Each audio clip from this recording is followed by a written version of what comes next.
Hello दोस्तों, कैसे हैं आप सभी? स्वागत है आपके अपने सीडी वर्ल्ड नर्सिंग चैनल पर। अगर आप एएनएम नर्सिंग एग्ज़ाम 2026 की तैयारी कर रहे हैं, तो आज की वीडियो को बिल्कुल भी मिस मत कीजिएगा, क्योंकि आज हम करने वाले हैं ओबीजी के 30 ऐसे इंपॉर्टेंट एमसीक्यू जो आपकी प्रिपरेशन के लिए बेहद उपयोगी है। इसमें देखेंगे प्रेगनेंसी में एनीमिया एक सामान्य समस्या है और प्रेगनेंसी में आयरन डिफिशियंसी एनीमिया होता है। गर्भावस्था में आयरन तो देखते हैं आज के क्लास में 30 में से कितना प्रश्न सही कर पाते हैं। तो क्लास को शुरू करने से पहले सीडी वर्ल्ड नर्सिंग चैनल को सब्सक्राइब कर दें और अपने दोस्तों के पास शेयर कर दें। तो चलिए बिना एक सेकंड गवाए इस क्लास की शुरुआत करते हैं। आज का पहला क्वेश्चन है, गर्भावस्था के दौरान शारीरिक कमजोरी और थकान का एक सामान्य कारण क्या है? पीलिया, एनीमिया, नींद की कमी होना, रक्तचाप में कमी होना। गर्भावस्था के दौरान शारीरिक कमजोरी और थकान किसका लक्षण हो सकता है? इसका सही आंसर है एनीमिया। इसमें देखेंगे कि प्रेगनेंसी में एनीमिया एक सामान्य समस्या होती है। प्रेगनेंसी में आयरन डिफिशियंसी एनीमिया होती है। गर्भावस्था में आयरन और फोलिक एसिड की आवश्यकता बढ़ जाती है और एनीमिया के लक्षण हैं थकान, कमजोरी, चक्कर आना, सांस फूलना, त्वचा का पीला पड़ना। गर्भावस्था में आयरन और प्लस फोलिक एसिड की सप्लीमेंटेशन बहुत ही महत्वपूर्ण होती है। दूसरा प्रश्न है, गर्भावस्था के दौरान रक्तवाहिकाओं के फैलाव से कौन सा लक्षण उत्पन्न होता है? रक्तचाप का बढ़ जाना, डायबिटीज का बढ़ जाना, वेरिकोज वेन, इनमें से कोई नहीं। इसका राइट आंसर क्या है? इसका राइट आंसर है वेरिकोज वेन। वेरिकोज वेन होता क्या है? जब प्रेगनेंसी में यूट्रस बढ़ता है तो वे वेन पे प्रेशर डालता है, जिससे जो पैर की वेन होती है उस पर दबाव पड़ता है, जिससे वेरिकोज वेन हो जाता है। यह अक्सर पैरों में फूली हुई टेढ़ी मेढ़ी वेन के रूप में दिखाई देती है और लंबे समय तक खड़े रहने पर समस्या बढ़ सकती है। तीसरा प्रश्न है, मेडिकल गर्भपात या मेडिकल एबॉर्शन में किस दवा का उपयोग किया जाता है? एंटीथायराइड, एंटीपायरेटिक, एनाल्जेसिक, मीफेप्रिस्टोन। मेडिकल एबॉर्शन में कौन सी दवा यूज की जाती है? इसका राइट आंसर है मीफेप्रिस्टोन। चौथा प्रश्न है, वैक्यूम एस्पिरेशन किस प्रकार का गर्भपात है? Therapeutic abortion, spontaneous abortion, medical abortion, surgical abortion. Vacuum aspiration में कौन सा मेथड यूज किया जाता है? इसका राइट आंसर है सर्जिकल एबॉर्शन। वैक्यूम एस्पिरेशन में सर्जिकल मेथड का यूज किया जाता है। इसमें सक्शन या वैक्यूम की सहायता से की जाती है। पांचवा प्रश्न है, नवजात शिशु के मुंह और नाक से स्राव निकालने के लिए कौन सी तकनीक का उपयोग किया जाता है? बच्चे को रुलाना, बच्चे की पीठ पर थपथपाना, सीपीआर देना, सक्शन करना। शिशु के मुंह और नाक से म्यूकस निकालने के लिए कौन सी तकनीक का उपयोग किया जाता है? इसका राइट आंसर है सक्शन करना। सक्शन का उद्देश्य मुंह और नाक में मौजूद स्राव को हटाना, इससे एयरवे को साफ रखने में मदद मिलती है। सक्शन पहले मुंह से की जाती है, उसके बाद नाक से की जाती है। नवजात शिशु की प्राथमिकता होती है कैब। कैब इसका याद करने का ट्रिक होता है और कैब का मतलब होता है सर्कुलेशन, एयरवे, ब्रीथिंग। अगर आपको ओबीजी के क्लास पसंद आ रहे हो तो चैनल को सब्सक्राइब कर दें और वीडियो को एक लाइक ज़रूर कर दें। छठवां प्रश्न है, नवजात शिशु में हाइपोथर्मिया के कारण कौन सी समस्या हो सकती है? त्वचा नीला होना, श्वास लेने में कठिनाई होना, बुखार होना, वजन में कमी होना। इसका राइट आंसर क्या है? इसका राइट आंसर है सांस लेने में कठिनाई होना। नवजात शिशु में हाइपोथर्मिया को साइलेंट किलर के नाम से जाना जाता है। नवजात में हाइपोथर्मिया से रिस्पिरेटरी डिस्ट्रेस होता है। नवजात शिशु को गर्म रखना बहुत ज़रूरी होता है। जन्म के तुरंत बाद बच्चे को सुखाना और गर्म कपड़े में लपेटना चाहिए। सातवां प्रश्न है, हाइपोथर्मिया से बचाने के लिए कौन सी प्रक्रिया की जाती है? कंगारू मदर केयर या केएमसी, बच्चों को खुला रखना, स्पंजिंग कराना चाहिए, ठंडे पानी से स्नान कराना चाहिए। हाइपोथर्मिया से बचाने के लिए कौन सी प्रक्रिया को अपनाना चाहिए? इसका राइट आंसर है कंगारू मदर केयर या केएमसी। केएमसी का पूरा नाम है कंगारू मदर केयर। इसमें बच्चे को मां के छाती से स्किन टू स्किन संपर्क में रखा जाता है। केएमसी से हाइपोथर्मिया की रोकथाम, ब्रेस्ट फीडिंग और वेट गेन में मदद मिलती है। केएमसी में विशेष रूप से लो बर्थ वेट और प्री टर्म बेबी में महत्वपूर्ण भूमिका निभाती है। 8वां प्रश्न है, नवजात शिशु में सामान्य हृदय गति कितनी होती है? 30 से 60 बीट प्रति मिनट, 60 से 110 बीट प्रति मिनट, 120 से 140 बीट प्रति मिनट, 120 से 160 बीट प्रति मिनट। इस क्वेश्चन को बहुत ही ध्यान से पढ़िएगा, देन उसके बाद ही आंसर दीजिएगा। इसका राइट आंसर है 120 से 160 बीट प्रति मिनट। नवजात शिशु की सामान्य हार्ट रेट 120 से 160 प्रति मिनट होती है। नवजात शिशु में जब हृदय की गति तेज हो जाए तो उसे टेकीकार्डिया के नाम से जाना जाता है, और हृदय की गति सामान्य से कम हो जाए तो उसे ब्रेडीकार्डिया के नाम से जाना जाता है। 9 प्रश्न है, यदि लोचिया में दुर्गंध आती है तो यह किसका साइन हो सकता है? अधिक रक्तस्राव, संक्रमण या इन्फेक्शन, अचानक डिस्चार्ज, इनमें से कोई नहीं। इसका राइट आंसर क्या होगा? इसका आंसर है संक्रमण या इन्फेक्शन। सामान्य लोचिया में तेज दुर्गंध नहीं आती है। Foul smell lochia postpartum infection का महत्वपूर्ण संकेत होता है। इसके साथ बुखार आना, पेट या गर्भाशय में दर्द होना और अस्वस्थता भी हो सकती है। 10वां प्रश्न है, गर्भावस्था के दौरान एमनियोटिक फ्लूइड का कौन सा कार्य होता है?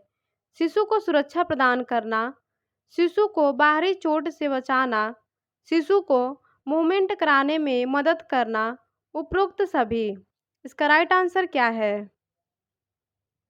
इसका राइट आंसर है उपरोक्त सभी। एमनियोटिक फ्लूइड शिशु को बाहरी चोट से सुरक्षा प्रदान करता है। यह शिशु को स्वतंत्र रूप से मूवमेंट करने में मदद करता है। यह अम्लाइकल कॉर्ड को कंप्रेशन से बचाने में मदद करता है। यह फेटल टेम्परेचर को मेंटेन करने में हेल्प करता है। 11 प्रश्न है, गर्भपात का वह प्रकार जो साइलेंट एबॉर्शन के नाम से जाना जाता है? Spontaneous abortion, threatened abortion, missed abortion, septic abortion. किस गर्भपात को साइलेंट एबॉर्शन के नाम से जाना जाता है? इसका राइट आंसर है मिस्ड एबॉर्शन। मिस्ड एबॉर्शन में भ्रूण की मृत्यु हो जाती है, लेकिन भ्रूण गर्भाशय से बाहर नहीं निकलता है। इसमें सामान्यतः सर्वाइकल ओएस बंद रहता है और प्रेगनेंसी के लक्षण कम होने लगते हैं। 12 प्रश्न है, निषेचित अंडे या फर्टिलाइज एग का गर्भाशय में आरोपण या इम्प्लांटेशन सामान्यतः कब पूर्ण हो जाता है? 6 दिन में, 11 दिन में, 15 दिन में, 42 दिन में। फर्टिलाइज एग गर्भाशय में इसका इम्प्लांटेशन कब पूरा हो जाता है? इसका राइट आंसर है 11 दिन में। फर्टिलाइजेशन सामान्यतः फिलिपियन ट्यूब के एम्पुला भाग में होता है। फर्टिलाइज ओवम पहले जाइगोट बनता है, फिर मोरूला बनता है, उसके बाद ब्लास्टोसिस्ट बनता है। ब्लास्टोसिस्ट का इम्प्लांटेशन लगभग 6 से 7 दिन बाद शुरू होता है और इम्प्लांटेशन मुख्यतः यूट्राइन एंडोमेट्रियम में होता है। यह लगभग 10 से 12 दिन तक इम्प्लांटेशन प्रोसेस पूरा हो जाता है। 13 प्रश्न है, स्तनपान कराने वाली मां को कितने समय तक प्राकृतिक गर्भ निरोधक प्रभाव प्राप्त हो सकता है? 90 दिन में, 45 दिन, 65 दिन, 42 दिन। स्तनपान कराने वाली मां को कितने समय तक प्राकृतिक गर्भ निरोधक का कार्य करता है? इसका राइट आंसर है 90 दिन। 14 प्रश्न है, प्रसव की प्रगति का आकलन करने के लिए निम्न में से कौन सा पैरामीटर महत्वपूर्ण है? डिसेंट ऑफ फेटस, भ्रूण का नीचे उतरना, सर्वाइकल डायलिटेशन, गर्भाशय ग्रीवा का फैलाव, यूट्राइन कॉन्ट्रैक्शन, गर्भाशय की संकुचन, उपरोक्त सभी। इसका राइट आंसर क्या है? इसका राइट आंसर है उपरोक्त सभी। लेबर की प्रोग्रेस देखने के लिए सर्वाइकल डायलिटेशन बहुत ही महत्वपूर्ण होता है और डिसेंट ऑफ फेटस से पता चलता है कि जो भ्रूण होता है वो बर्थ कैनाल में नीचे आ रहा है। यूट्राइन कॉन्ट्रैक्शन लेबर जो होता है यह प्रसव को आगे बढ़ाने में मदद करता है और पार्टोग्राफ की मदद से लेबर की प्रोग्रेस को मॉनिटर किया जाता है। 15 प्रश्न है, फर्न टेस्ट किसके आकलन के लिए किया जाता है? जो फर्न टेस्ट होता है किसके परीक्षण के लिए किया जाता है? इसका राइट आंसर है फर्न टेस्ट का आकलन ओवुलेशन के लिए किया जाता है। 16 प्रश्न है, गर्भावस्था के दौरान एक महिला को प्रतिदिन कितनी मात्रा में कैल्शियम की आवश्यकता होती है? 300 mg per day, 1200 mg per day, 1000 mg per day, 500 mg per day. एक गर्भावस्था महिला को प्रतिदिन कितनी कैल्शियम की आवश्यकता होती है? इसका राइट आंसर है 1000 mg पर डे। प्रेगनेंसी में कैल्शियम की आवश्यकता लगभग 1000 mg पर डे होती है। कैल्शियम भ्रूण की हड्डियों और दांतों के विकास के लिए महत्वपूर्ण होता है। कैल्शियम की कमी से मां में बोन लॉस का खतरा बढ़ सकता है। कैल्शियम के साथ विटामिन डी सबसे अच्छा अवशोषण माना जाता है। अगर आपके क्वेश्चन में ये पूछा जाए कि लैक्टेशन मदर या स्तनपान कराने वाली मां को डेली कितनी कैल्शियम की आवश्यकता होती है, तो 1200 mg कैल्शियम की आवश्यकता होती है। 17 प्रश्न है, सिजेरियन सेक्शन के बाद स्तनपान की शुरुआत कितने समय बाद करनी चाहिए? 2 घंटे, 2 से 4 घंटे, 1 घंटे, 6 घंटे। इसका राइट आंसर है सिजेरियन सेक्शन में स्तनपान 2 से 4 घंटे में शुरू करना चाहिए। 18 प्रश्न है, प्रसव की किस अवस्था को सर्वाइकल स्टेज कहा जाता है? First stage, third stage, fourth stage, second stage. प्रसव की किस अवस्था को सर्वाइकल स्टेज कहा जाता है? इसका राइट आंसर है फर्स्ट स्टेज।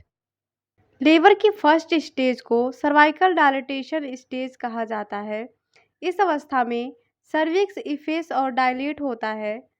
सर्वाइकल डायलिटेशन 0 से 10 सेंटीमीटर तक होता है और फर्स्ट स्टेज की शुरुआत ट्रू लेबर पेन से शुरू होता है और 10 सेंटीमीटर सर्वाइकल डायलिटेशन पर ख़त्म होता है।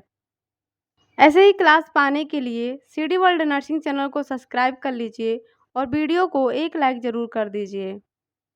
19 नंबर है, महिला जनन तंत्र का निर्माण किससे होता है? Mullerian duct, mesoderm, Wolffian duct, endoderm. एक महिला का प्रजनन तंत्र का निर्माण किससे होता है? इसका राइट आंसर है मुलेरियन डक्ट। 21 प्रश्न है, गर्भाशय ग्रीवा या सर्विक्स का सामान्य रंग कैसा होता है? ब्लैक या काला, रेड या लाल, ब्लू या नीला, पिंक या गुलाबी। इसका राइट आंसर है पिंक या गुलाबी। नॉर्मल सर्विक्स का कलर पिंक होता है और प्रेगनेंसी में सर्विक्स का कलर नीला या बैंगनी हो जाता है, जिसे चैडविक साइन कहा जाता है। चैडविक साइन में bluish discolouration of cervix and vagina. Chadwick sign में सर्विक्स और वजाइना का कलर नीला हो जाता है। 22 प्रश्न है, एक्टोपिक प्रेगनेंसी का मुख्य लक्षण क्या होता है? पेट के एक तरफ दर्द होना, उच्च रक्तचाप या हाई ब्लड प्रेशर, अधिक रक्तस्राव, सामान्य कमजोरी। एक्टोपिक प्रेगनेंसी का मुख्य लक्षण क्या होता है? इसका राइट आंसर है पेट के एक तरफ दर्द होना। एक्टोपिक प्रेगनेंसी का मतलब होता है कि जो फर्टिलाइज एग होता है यूट्रस के बाहर इम्प्लांट होना। एक्टोपिक प्रेगनेंसी के सबसे सामान्य स्थान माना जाता है फिलोपियन ट्यूब के एम्पुला भाग में सबसे ज़्यादा होता है। इसका मुख्य लक्षण है पेट के निचले हिस्से में दर्द होना और वजाइनल ब्लीडिंग होना, अचानक तेज दर्द होना, चक्कर या बेहोशी होना। 23 प्रश्न है, ओवुलेशन के लिए कौन सी दवा का उपयोग किया जाता है? मिजोप्रोस्टोल, मीफेप्रोस्टोन, क्लोमिफेन, इनमें से कोई नहीं। ओवुलेशन कराने के लिए कौन सी दवा का उपयोग किया जाता है? इसका राइट आंसर है क्लोमिफेन। प्रश्न नंबर 24 है, एक महिला जो पहली बार गर्भवती होती है उसे क्या कहा जाता है? Multipara, primipara, primigravida, multigravida. ये क्वेश्चन स्पेशल आपके लिए है और इसका आंसर कमेंट बॉक्स में ज़रूर बताइएगा। तो दोस्तों, आज का क्लास आपको कैसा लगा? उम्मीद है कि आपको पसंद आया होगा। आपने 24 में से कितने क्वेश्चन सही किए हैं कमेंट बॉक्स में ज़रूर बताइएगा।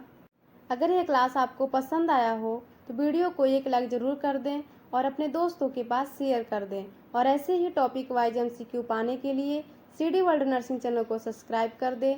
मिलते हैं नेक्स्ट क्लास में।